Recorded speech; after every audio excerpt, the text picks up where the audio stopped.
Welcome, everybody, to another edition of the PA High School Football Report podcast. I'm Brian Linder. I'm here with Dan Sostek. Dan is Mr. Double Duty, going 2 times a week now. Yeah. And no booing in this podcast because Dan's a Pitt guy and we don't boo. Don't worry. Pat Arduzzi said they were booing him and not the quarterback playing for the Pitt Panthers, so it's all good. You know what? But when we're going to get into a lot of stuff in this podcast, Dan, but let's start there. Phil Dracovic was a high school football legend in Pennsylvania. Watched that guy go out and win a state championship with Pine Richland. Baller. Goes off to Notre Dame. Transfers to Boston College. He's at Pitt now. And you're a Pitt grad, man. Some of you Pitt guys don't seem too happy with Phil. What's going on? And to me, I mean, just watching the game, it's pretty clear he took a lot of hits at Boston College playing for that pro. I mean, you just know Boston College is never going to have the top tier lines or whatever. And I think he just took a lot of damage, and he kind of looks like one of those end of career quarterbacks right now where, you know, the ball doesn't come out the same way. And it reminds me a little bit of watching. I mean, it's sad to say, but it reminds me, at least the game last week reminded me a lot of watching old Big Ben, you know, with the Steelers, where the ball just kind of floats and he can't get the ball out. It's like you said, it's sad to see because the guy used to be pretty much the opposite of that. I feel for him because, you know, actually what I was alluding to when I said no booing is because Phil kind of took some heat because he got up in a press conference afterwards and said that people shouldn't boo. And he basically, I think he said something like, people, you know, grown men who are booing college kids at a game are losers. And I mean, there's different ways to look at that. You know, probably just a guy who's very frustrated with how you feel for the kid because he's a great player. He was a great player, and he is struggling a little bit here. And Dan, you're a Pitt guy, but I'm going to remain a little bit more hopeful on Phil because I think, you know, just with the kid that I saw, it really wasn't that long ago. I mean, he was a straight baller, and so you feel for him because you know it's getting frustrated, and he's still a young man, and it is tough to get. But you know what? People pay a lot of money now to go to these games, although you know, and stuff like that, and it's a whole different, you know, discussion now. I think with that. Well, you know, the best way to get people to stop booing if you're a Pitt Panther is to have a good game against West Virginia in the backyard brawl. That'll turn some folks around. So I mean.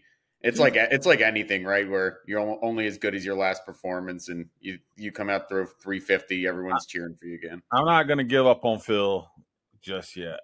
Yeah, I'm not giving up on him. Well, if you do give up on him, Penn State fans get to see Christian Veyer. That's how you pronounce that last name, by the way, Christian Veyer. I would never even attempt it. Being from, again, everybody's like, "Well, why do you say I'm from South Carolina?" It's just like I feel like. Everybody in South Carolina, we pronounce these names differently, you know? It's like, I don't know. So that's why I say I'm from South Carolina. I'm going to mess your name up. It's just like. You've got an easy name to pronounce. That's a good thing. Brian Linder. No one can mess that up. There you go. It's simple enough. Yeah. You know, not like Sostek or Sostek, you know? Yeah. But, you know, listen, we're not going to be one of these podcasts where we talk about what the kids like to eat at gas stations and stuff like that. We're going to talk about real football here, and we're a third of the way through the season, and you know, really sort of a third of the way. I mean, most of these teams have played 3. They'll be playing 4 games as soon as tonight. I know you're going out to a game tonight. We're recording this on Thursday. Anything jumping off the page at you statewide? You know, our Mid-Penn, because we cover the Mid-Penn. That's our main area. So far, Dan, through these first 3 games, first third of the season, really for a lot of these teams? I mean, I think what's jumping out to me is, I don't know if jumping out's the right word because it's something you obviously know, but the teams that, you know, have the offensive line figured out, the teams that are winning, that have those kids in the trenches are in really good position, I feel like right now. Because, I mean, we spend all these times you know, on podcasts, talking about quarterbacks, talking about wide receivers, talking about defensive backs and everything. And rightfully so, because, you know, those are the guys that people eventually, when they get to the college and the NFL, that's who you're buying the jersey of, right? But I mean, I think there's no better example of this than Central Dauphin. We talked, Epp and I on our previous pod talked about kind of under the radar players, and one of our guys was Kieron Plummer, and he deserves a lot of credit for how he's played quarterback for Central Dauphin. But that team's winning games because they are dominating the trenches right now. I mean, ever since that Week 1 game, the Jules Goff, I said on the last pod that we were I was kind of confused why Glenn McNamee was so mad after that game because I just thought they lost a good team. And I think I said this, now you're seeing why he was mad. It's because I think they think that they really have one of the best teams in the state. And it's because of the trenches. You just look across the teams that are playing really like strong football right now are the teams that are figuring out the line, both locally and, across the state. Even team like State College that's lost a game, they've got a really good line. Steel High, I mean, I just did the defensive stat leaders. Eugene Green's leading the Mid-Penn in sacks at 6, and they've got obviously Andrew Irby there as well. They've got a really good line. And then teams like McDevitt that are I talked to Jeff Wechter after last week. He's actually he flat out admitted he's surprised how well their line has played so far this year. He thought that they were going to be, less far along than they currently are, and they're 3-0 against really good competition as well. I just think that then you look at other schools like Aliquippa. I mean, the Aliquippa is going to trot out a good line every year. I just really think that that's kind of become my go-to how I kind of prognosticate things. Is I kind of look at which teams, big men are moving in the right direction. And I kind of lean that way. Yeah, it's I look at everything, and the funny thing to me is we've hit that point where in the season where the first 2 weeks I felt like I had teams figured out. Yeah, and I think you're seeing some shakeup again. Like you're seeing some teams maybe have some injuries and stuff like that, and stuff. But I look down the stretch just from here in Central Pennsylvania. West Perry is a team that last year made it to the District 3 2A title game. I think they're going to be there again, or in that mix again this year. We're going to learn a lot about them this tomorrow. I'll be at that game. I think Trinity is going to rough them up, though. I do. I just and that's they're no knock against West Perry because I still think they're a pretty good team that's going to make a run at it. But I just if Messiah Mickens is healthy and they're running, man, they just lost to YO by a point. I was texting with Ross Tucker a little bit about that, and YO made that comeback. And YO's just so used to winning. It's ingrained in them that it's not shocking that they come back and win that game. I think that Trinity Westbury game, I think Westbury's not going to be able to stop Trinity, but I also think there's a world where Westbury just kind of is able to move the ball as well. And that's what I'm as someone who's covering the game. We don't root for teams. We do root. I think we're allowed to root for, how a game goes though. And, you kind of want an exciting kind of 35-28 game or whatever. Nobody wants to cover a punt fest. Yeah. Yeah.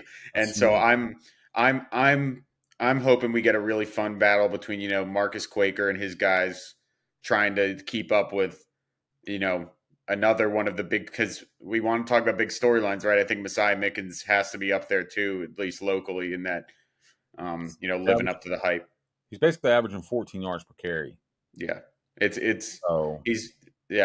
I mean, that was the thing I was gonna say too. Is the other storyline for me is the big name players in the area feeling like they're leveling up, and Messiah Mickens, we kind of penciled in him leveling up, right? That everyone knew that he had this crazy offseason that everyone was hyping him up about. He's committed to Penn State. He had a good year last year, but maybe not the crazy statistical year because he was splitting carries with Max Schlager and he was a freshman. And so they kind of wanted to ease him in a little bit. He's leveled up, and then, a guy like Rico Scott, I think is totally leveled up this year as a route. Basically, he's figured out the route running part of his game to basically allow him to take advantage of being more athletic than everyone else on the field. I mean, I just think that a lot of the top guys are leveling up. Even someone like Elias Koch, who didn't have a catch in last week's loss to Mannheim, but The previous 2 games, we've seen that as well with him. I just think that we're starting to see some of these guys show why they're at the level recruiting wise they are. You mentioned Manheim. Yeah. I don't know how much you guys and I talked about this on the first podcast, but wow. And I did not see that's something that the mid, the 3/4 away mark here, third of the way of the season. I thought that was going to be a pretty good football team. They are the veteran group, I guess, probably, Yeah. and District 3, 6A.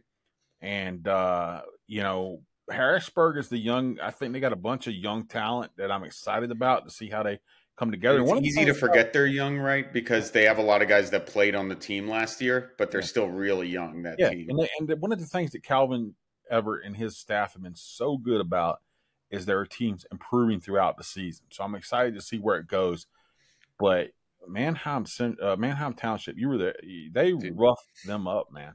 it was, I mean, and it was what I thought was the craziest thing about that game to me was just how much pressure. Because I mean, the offense was one thing. I think we all knew that Manheim was going to have a really good offense, right? But the pressure they were able to generate up the middle on Harrisburg and kind of force Sean Lee to roll out a little bit more and not allow him to set his feet to get Elias Koch, give Elias Koch time to get open downfield. It was really impressive. And you talked about Cal Everett and kind of, teams improving.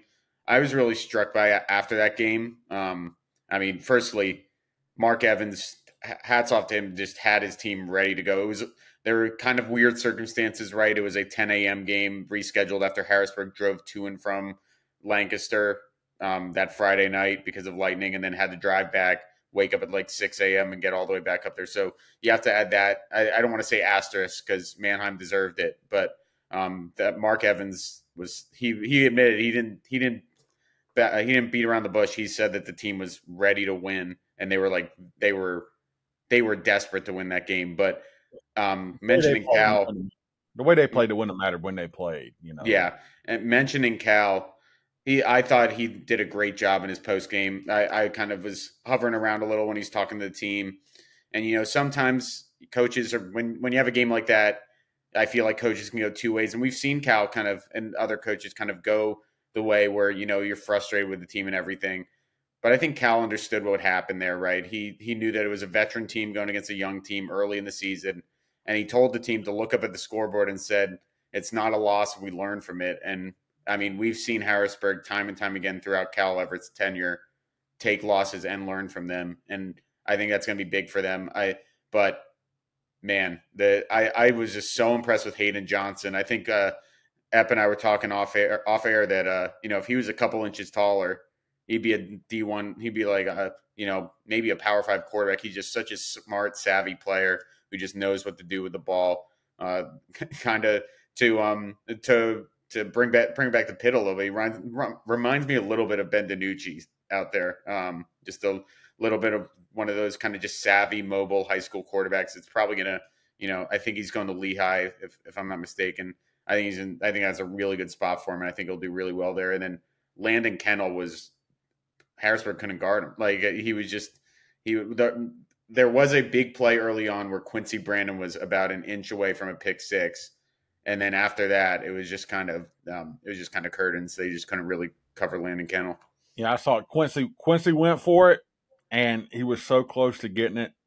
Yeah. And the problem is when you go for it like that and you don't get it, Landon Kennel gets a 64-yard touchdown or whatever it was. But Kennel's really good. He's a Monmouth commit, so they're good. I mean, District 3 is looking pretty loaded this year, I think. Sometimes a loss like that can be good medicine for a young group because it kind of wakes them up. They ran through York pretty good. They had a couple easy wins there. Kind of wakes them up, shows them, they can get roughed up in a game. So it'll be interesting to see, how they take that and move forward, because I do think it's a game we could see again. Because I do think that they're that talented with the young guys. I think Central Dauphin will probably have something to say about that as well. Yeah, the 6A and District 3 is pretty loaded. I mean, you still have Central York there too as well. There's going to be some fun games in the near future, and that bracket's going to be pretty loaded. And we don't really talk about State College a lot because they're not in that District 3 bracket, but we still haven't even got to see a ton of them because their game last week was canceled as well. Yeah, I think 6A is going to be really fun to watch. The Commonwealth is strong at the top. I tell you, Cumberland Valley's they gotten roughed up a little bit. I still don't think they're a terrible team. Yeah, I'm going to give you a couple minutes to talk about maybe your biggest storyline of the past few weeks is that you think you found the next star quarterback in Matt Zollers. Matt Zollers at Springford is really, really, really good. Okay, he's 6'4", he's 205. I sent you his film. Yeah, I mean, he can run. He's got a little zip on those out passes to the sideline across the field. Those posts that are 25, 30 yards down the field, he's putting something on them and driving them in the windows. And he's got like an Old Dominion offer or something like that. That guy, and he can run. Like I said, he can pull it and run. Cumberland Valley is 0-3. They don't have a pretty record. They're not terrible. I mean, they lost 14-0 to Central York. I feel like watching them with the quarterback situation, they've been probably, it feels like 10 or 12 throws have been about 4 yards off from being touchdowns, which, if some buts, but I don't think there's probably necessarily as bad as their record is. They're not good right now. But but Zollers really put it on them. He had like 7 touchdowns. We got Tyree Smith calling him the god of lightning in print and on PennLive, which is, no one's going to beat that sentence. I told Tyrese, I laughed so long reading that when he sent that story in, that I decided to leave it in. I even texted you guys about it. I said, I'm leaving this in here. This is high school. We're going to have some fun with it. Zollers is a baller. And Mason Scott, speedy wide receiver they got, really good too, man. Springford impressed me. Yeah. They hung 63 on Cumberland Valley. And in Cumberland Valley's, if this is Cumberland Valley's worst year, I mean – that's the other thing about 6A. It feels like there's always one kind of, surprise team that kind of comes out of the Philly area. Like I'd say last year was Upper Dublin, right? That not everyone really penciled to be that team that comes out of, that suburban one area, and could be Springford this year. They hung 63 on Cumberland Valley, and the game ended with 9 minutes left. Yeah, because of lightning. So I don't know. They're really good, and again, we'll see how Cumberland Valley. I think Josh Oswald is a good coach. Obviously, they're struggling. We'll see how the rest of their season, how it kind of pans out. But I don't think they're great right now. They're 0-3, and they've got. But they're they're a team that has enough talent that you can't really just kind of. It's not going to be one of those situations where you can just pencil in a win and show up and roll in. Because I don't think Josh Oswald's running the type of program where the kids are just going to give up. Central York has a star, legit star running back, probably a top 2 or 3 back in the state in Jules Goff, and they held him to 14 points. So Zollers really impressed me. I think college coaches should be looking at him big time. I'll tell you what, here's an interesting thing here in 3/4 way of the season. We're kind of talking about guys that are impressive. And how about a guy that's really on the radar? Carson Swartz out of Carlisle. I just wanted to mention this because I threw it in a notebook today. Dan, he has 20 catches on the season. He is averaging – last year he averaged 24, almost 25 yards per catch. He's 5'10", 160 pounds, has a 4.1 GPA. This year, Dan, on 20 catches, he's averaging almost 32 yards a catch. He had like 8 catches for 268 yards against He's like the Deshaun Jackson of the Mid-Penn, just everything he catches a deep ball. I don't think he's quite as fast, but he's quick. That's insane, though. Yeah. That's insane to me. 32 yards a catch or so, close to it. It's a little over 31. He's a good receiver. He's flying a little bit under the radar. I think people should look at. It's probably a little bit off the topic I was kind of driving us towards, just things that stuck out towards us, but to us through this first third of the season. I think we do have some state title contenders, obviously. Another thing, we're about another 3 or 4 games away, provided he stays healthy, from Alex Irby breaking the state's all-time passing record. Steel High's quarterback, guys. Steel High won the Class A state title last year. Alex Irby has a little over 10,000 yards passing now. The record's like 11,084 from Brett Brumbaugh, who was a South Fayette quarterback. So Alex should catch him in the next 3 or 4 weeks if he stays on the pace he's been on. Yep. Yeah, I mean, I think that's also a pretty fun storyline too, just in general. You know, they're going for history. Like teams win 3 out of 4 state titles every now and then, but there aren't that many quarterbacks that are quarterback for 3 of those 4. And like you join a really rare group of people. I mean, there might be 2 of them this year. You know, if St. Joe's Prep wins the state title as well this year. I mean, it's kind of funny saying if, because it feels like that might be more of a when St. Joe's Prep wins the state title. That team's unfair pretty much. There are a couple unfair teams it feels like this year, but you know, like we said, we have a couple 6A teams that probably have something they're going to try to say about it, but there's some quarterbacks going after history this year, and that's always exciting too. Pittsburgh Central Catholic, man. Wow. You know, I think they're going to be good too. So I'm excited about all of that stuff, man. It's been a fun first third of the season. Now the NFL is rolling along. Mm-hmm. And I know you're in the we're not really in fan clubs as journalists, but you know, the Jordan Whitehead, you know. Yeah. You're pretty happy with him.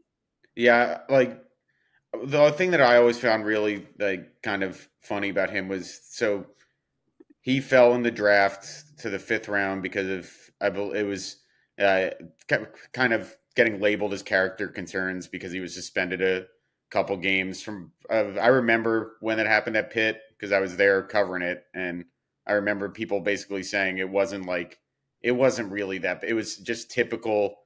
I don't want to speak out of turn, but I had heard it was not something that should have been labeled as him being a bad person or someone an NFL team couldn't trust. It was just some silly violation of team rule stuff. And I mean, if you ever watched him play in high school, you know, even all the way back then in high school, he was a freak then. He was a freak all throughout Pitt. He kind of reinvented himself a little bit in the NFL as more of a hard-hitting type guy than as a speed guy, but that was fun to watch. I mean, that was probably it was a weird game because as we all know how that game started. It started with a certain quarterback going on a cart, maybe seeing his career end before it even started. But that was a weird football game, and probably the weirdest was Jordan Whitehead hitting a contract incentive in his first game. $250K. He can just fold it up now. You guys don't know. I mean, Jordan obviously, because we're at a PA High School Football podcast, he played at Central Valley, and he went out, had 3 picks in that game, and hit an incentive. A season-long incentive for him was if he got 3 picks, he would get $250,000 thrown into his contract. He got it in the first game, and the Jets win despite Aaron Rodgers going down. Don't know where they go from here. Don't know that I really believe in Zach Wilson.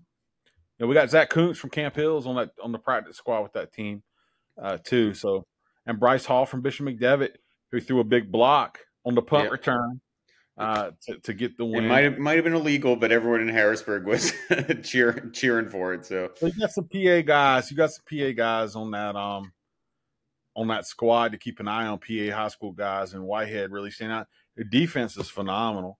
You know, really good. And we'll get to another defense here in a minute that I think is really good with a PA guy. But I wanted to mention, you know, we did our rankings last week. We discussed those for like PA guys in the NFL. And then DeAndre Swift promptly goes out and gets 3 yards from the Eagles. Don't know how that happens. I've seen a lot of critique of him. He's a St. Joe's Prep grad, obviously, who went to Georgia. I've seen a lot of people critiquing his running style this week and kind of down on him and stuff like that. Okay, whatever. He averaged 5.5 yards a carry last year. So Kenneth Gainwell's out tonight. We're recording this on a Thursday. We'll see what he does from there. And then Kyle Pitts, 2 catches, 44 yards. I don't know why Arthur Smith even carries receivers or tight ends, you know, non-blocking tight ends on the Falcons anymore. I think he just wants to run the football. Because I think Kyle Pitts is better than the numbers. Well, I mean, you were there. Weren't you there for the Kyle Pitts, Micah Parsons high school football? Pitts. All right, guys. It's story time with old B. Linder here. You ready? Micah Parsons and get accused of being a homer all the time for Micah Parsons. Well, the fact is, Micah Parsons is a generational talent, guys. Okay? Michael Parsons is a top 5 running back in the NFL, Dan, if he wants to be right now. Top 5, he is. I'm sorry, he is. He carried that Harrisburg team to a state title game, obviously. And when you knew Harrisburg was in trouble, was they gave the ball to Parsons. He goes off the end, and he gets yoked up and dumped on his head. I mean, just boom, dropped on his head. It's Kyle Pitts. And it's like, wow. And, I know they joked about that, I think, on like the Hey Rookie thing or whatever, a little bit about how Pitts got him in the state title game and then they beat him. And I felt like they were the 2 best players in the 2021 draft, both coming out of PA. Obviously Pitts from Archbishop Wood. He's better than the numbers that he's been putting up with the Falcons last year in his first game. Their offense is just not geared around.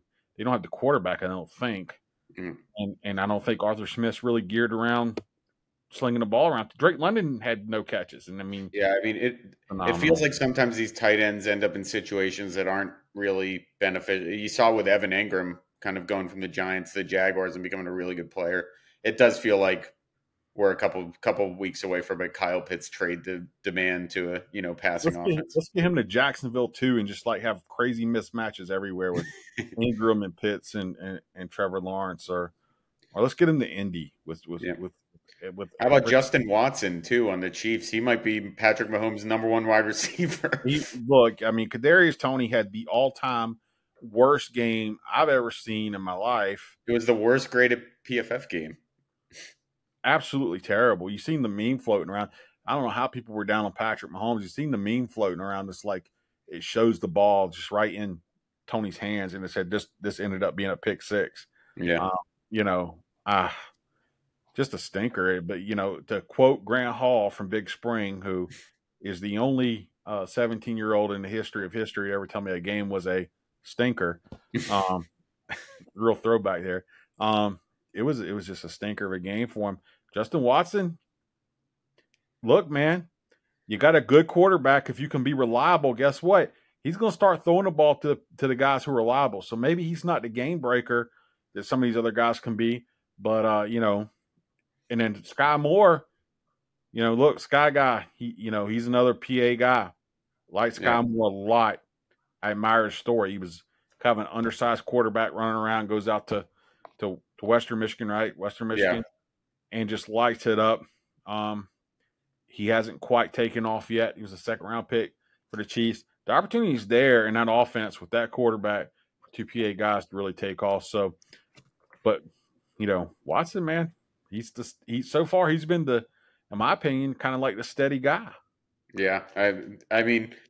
That's what happens. I'm a Penn Quaker family. My brother and my mom went to Penn, so I have to support Justin Watson for I'm that. not giving up on DeAndre Swift, man. I'm telling you, I saw Dalvin Cook play in high school.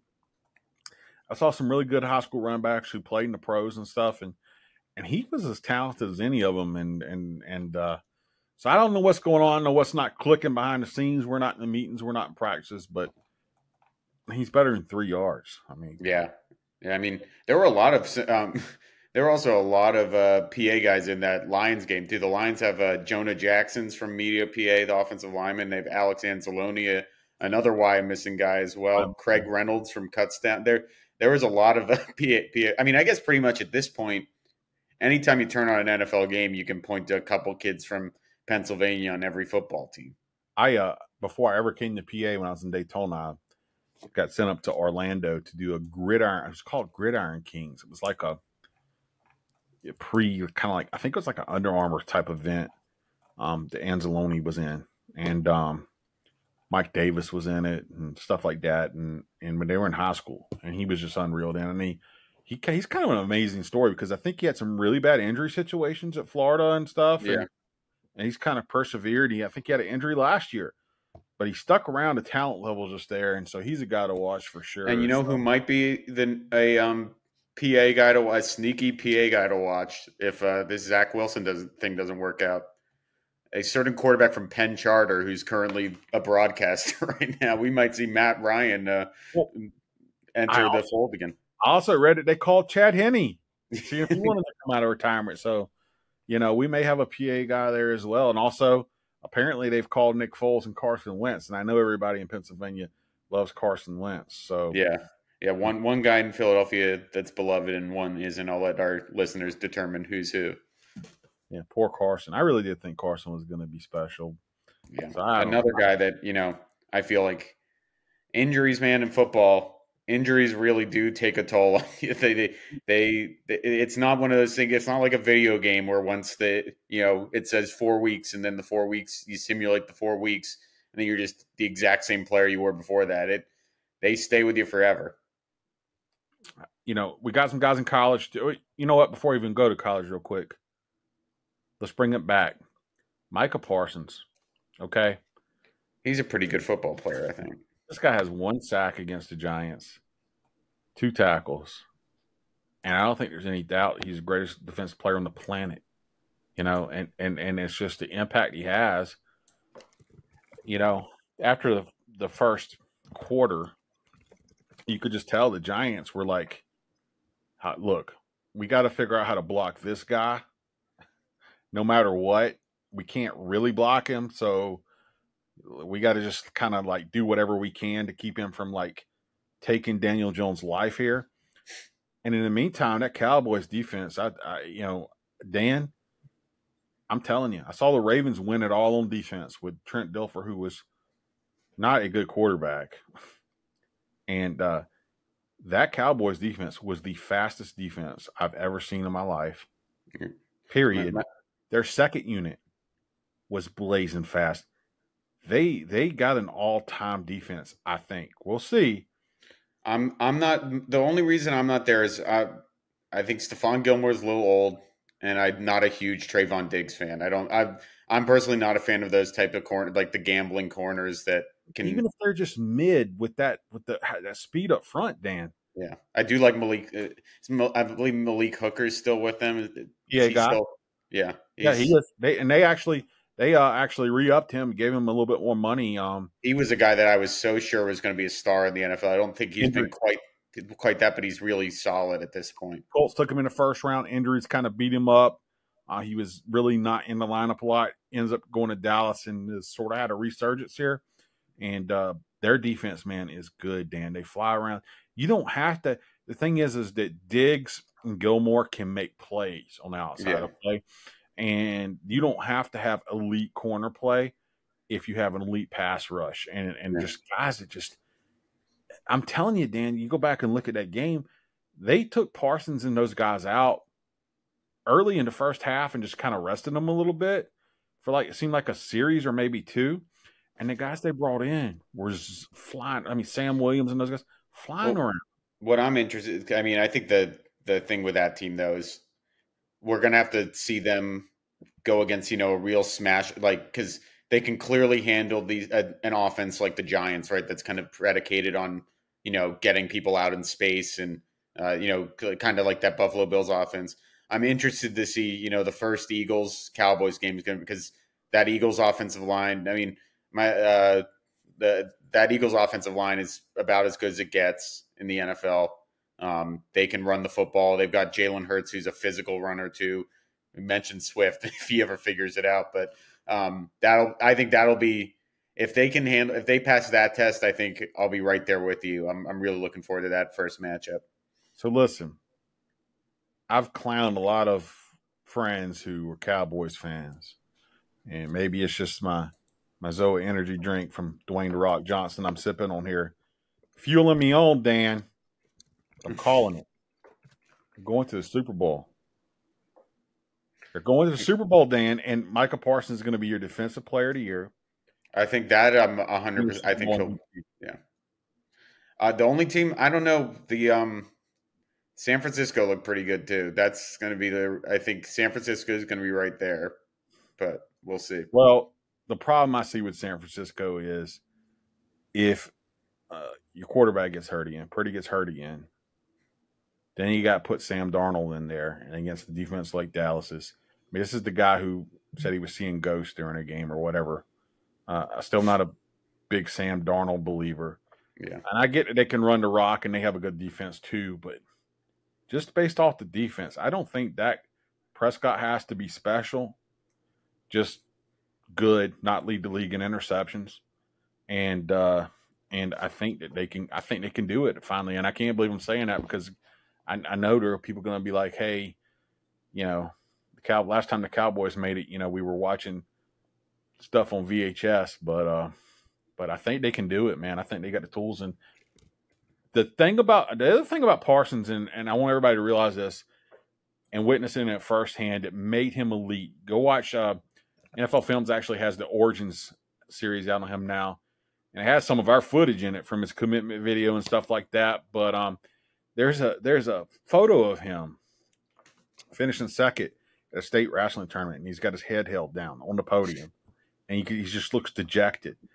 And there were probably people, and I used to get crazy emails from people trying to tell me that kid would never be anything. Okay, who would say stuff like, "Look, that's a bad attitude." Turns out, it wasn't a bad attitude. It was just an insane drive to win. Okay, he has that about him. He wants to be great, and he's pretty special. So he's driven, and it's funny. He was on that podcast, I think, with Ryan Stewart, where he said, I went to the first two Super Bowls. I've sat in the box with LeBron James and Kevin Hart or whoever, but forget those guys, and that wasn't really the word he used. I want to be down there in the field. So I think he might get it done. He really might, man. So that's an exciting thing to watch him from Pennsylvania.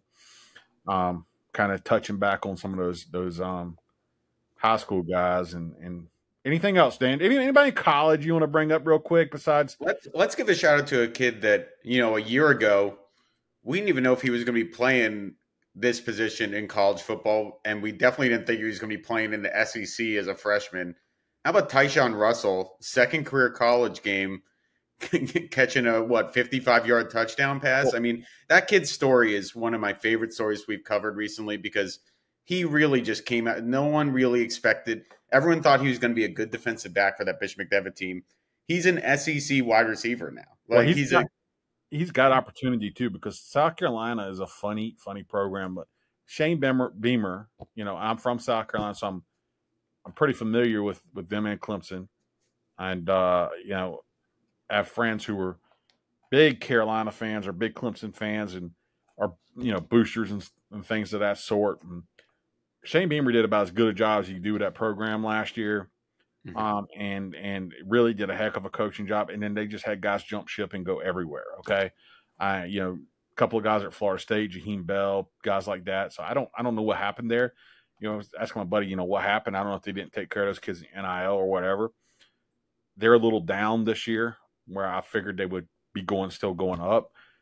And it wouldn't shock me because they need guys. They need playmakers for Spencer Rattler. It wouldn't shock me to see Tyshawn get some more run. So that was 2 catches for 65 yards. They got a young kid named Lenore Sellers. She's a second-line kid who come in and threw those balls to him. But Rattler's pretty good. I mean, Rattler might be a first-round pick too before it's all said and done. Yeah. And it wouldn't shock me for Tyshawn Russell to end up getting a little bit more run because they do need guys, Dan. Yeah. Yeah. I mean, it really is just so funny thinking back to it because Rico Scott rightfully was the guy who's getting all the hype last year. And he just kind of, instantly became the best wide receiver in the state.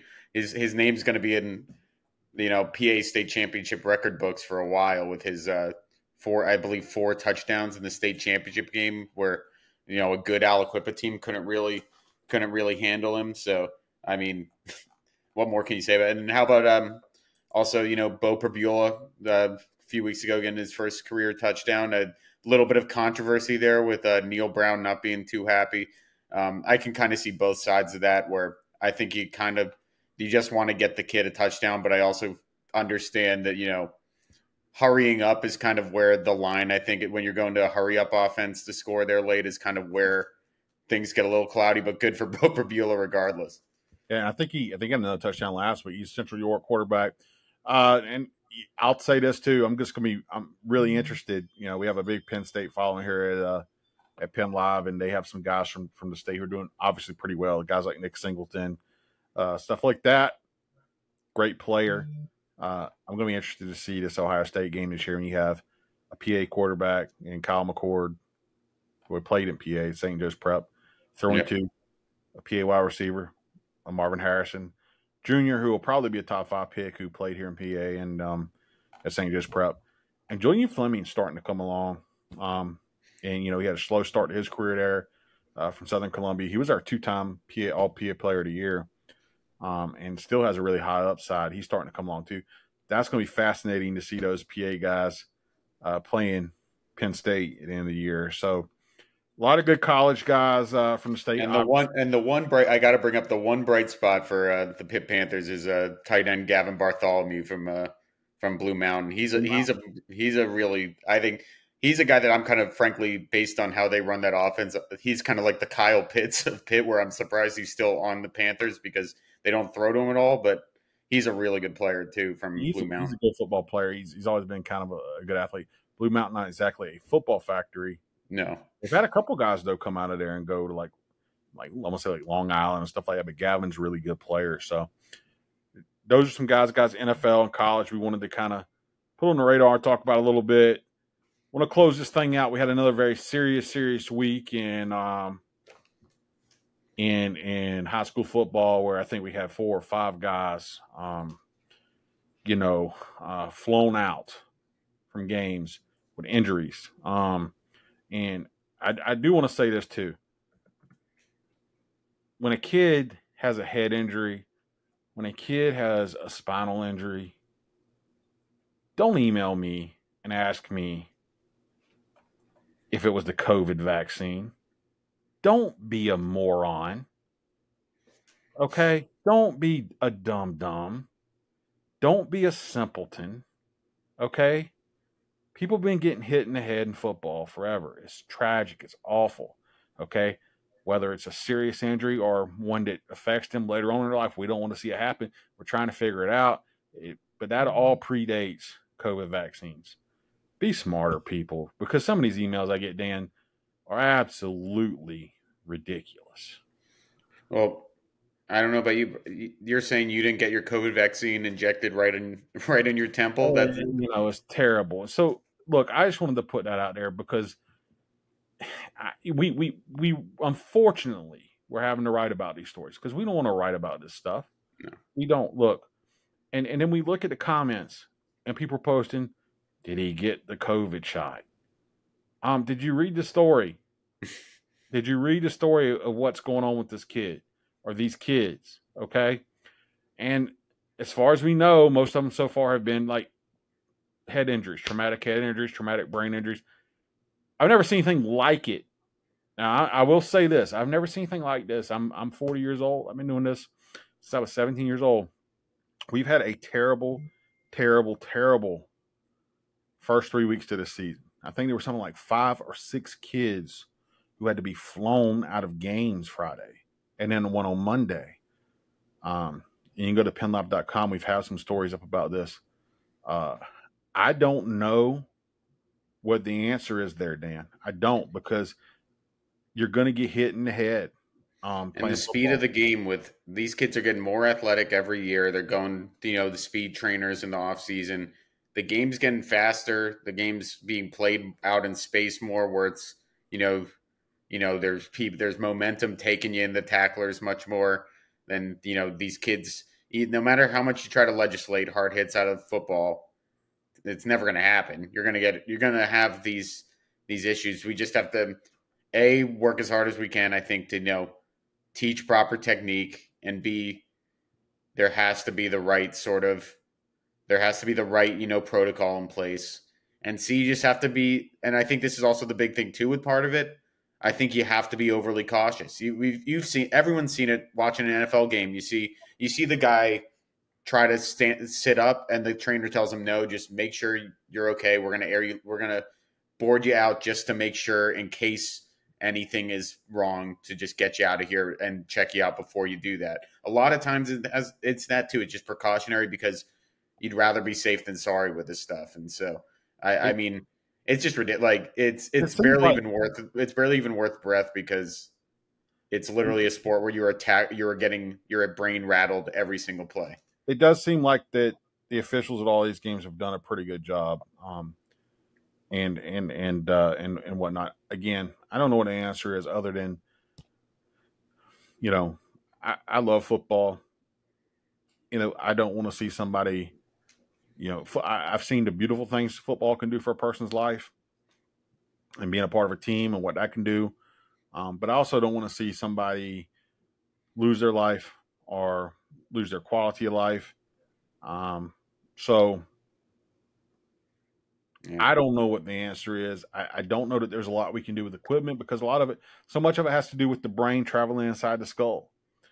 And I there's mean, a not. lot of the biggest, like from the stuff I've read, a lot of the worst stuff from football is, line play where you're just every single play you're rattling your brain a lot. It's just it's something that we have to be cognizant of. We have to deal with as people in the football community, but it's also something that you shouldn't be using it to push agendas or whatever. It's just that's whack to me.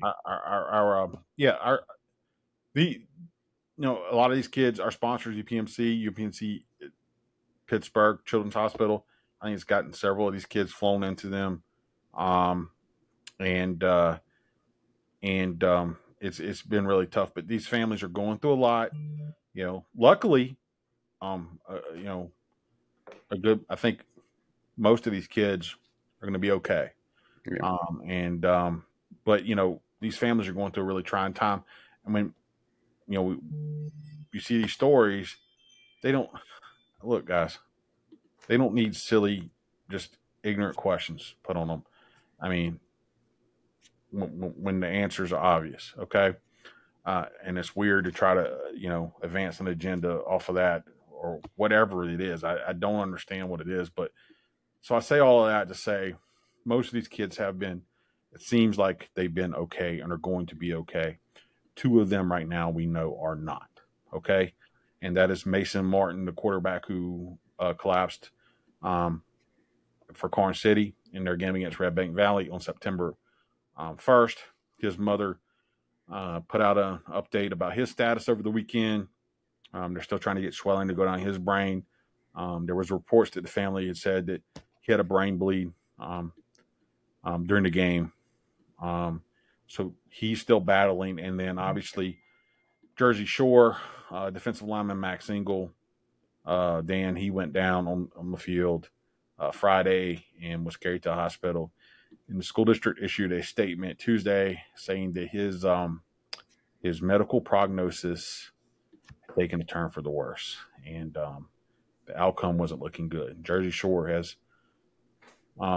understandably, postponed their game Friday against Shekelemi. Hope I'm saying it right. Doesn't matter at this point.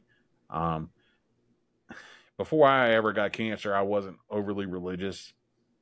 I had a lot of people pray for me about things where I was told that things weren't going to work out for me, and then they somehow did. Okay, and whether you're religious and you believe in a God or whatever your God is, or just good vibes, these families are going through something that they could have never imagined. They went out to the field for a Friday night, have fun, to watch their son or brother or nephew or grandchild play football and have fun, and now they're dealing with a nightmare. Okay, so send up whatever it is, prayers, good vibes, whatever, for these two families, particularly for all the kids that have been injured, that they have a healthy healing process. But I do, Dan, believe in the power of positivity. I don't know what all this is that we live in, what all this earth and all this is, but there's something about the power of positivity from a group of people, whether it's prayer or whatever. So let's direct that and seriously, not just say it. Let's do it because they need it, Dan. Yep, well said. I mean, not much more to say other than just try to you every time you're at a football game, just realize that no, not something you need to be dwelling on, but it's something that you don't take for granted the moments. It's a dangerous sport, and I look forward to the hopefully the point where we can get to talking and not having to say the first 3 weeks to kind of go through this and kind of go over this, And if these kids don't have positive outcomes here, I don't know how I feel about it moving forward, because it is like I said, I love football, but maybe it's because I'm getting older. I hate seeing. It sticks with me a little bit more as I get older when I see stuff like this. So prayers up to those families. Good vibes to those families. There's GoFundMe's out there for those guys.